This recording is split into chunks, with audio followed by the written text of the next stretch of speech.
সুপ্রভাত সবাইকে। আজকে দিনটি শুক্রবারের সকালটা এভাবেই আরম্ভ করলাম। তো চলো এবার এক কাপ চা নিয়ে বসি। এই যে চা নিয়ে নিয়েছি, চাটা খেয়ে নিই, তারপর কথা বলছি তোমাদের সঙ্গে আবার। কটা জমিতে ক্যাপসিকাম গাছ লাগিয়েছিলাম, চলো দেখা যাক ক্যাপসিকামটা হয়েছে নাকি।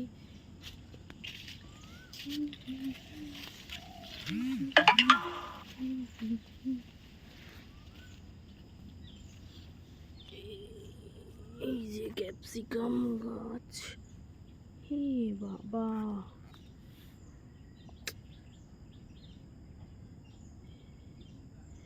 এই অবস্থা। একটা তুলেছি, এইটা ভেতরটা কেটে দেখব কি অবস্থা। এটা একটা ক্যাপসিকাম গাছ, আর একটা ছিল মারা গেছে। আর এটা হচ্ছে যে লঙ্কা, ঝাল নেই, সেই কি লঙ্কা বলে ওই গাছ। তো চলো, তো এবার এই যে ছেলেকে রেডি করতে চলে এলাম। ওর টিফিন গুছোনো, টিফিন দেওয়া, ব্যাগ গুছোনো সব কমপ্লিট হয়ে গেছে। এবার ওকে স্নান করেই যে ড্রেস পরাচ্ছি। এবার ও খাওয়া দাওয়াও কমপ্লিট হয়ে গেছে। এবার ওকে স্কুলে পাঠিয়ে আমি স্নান করব, আমি ফ্রেশ হব। এই যে আমি স্নান করে চলে এসেছি। এবার চলো দেখি রান্নাঘরে যাই, কি রান্না করা যায় দেখা যাক। আজ করেছি সব রকম সবজি দিয়ে মাছের ঝোল।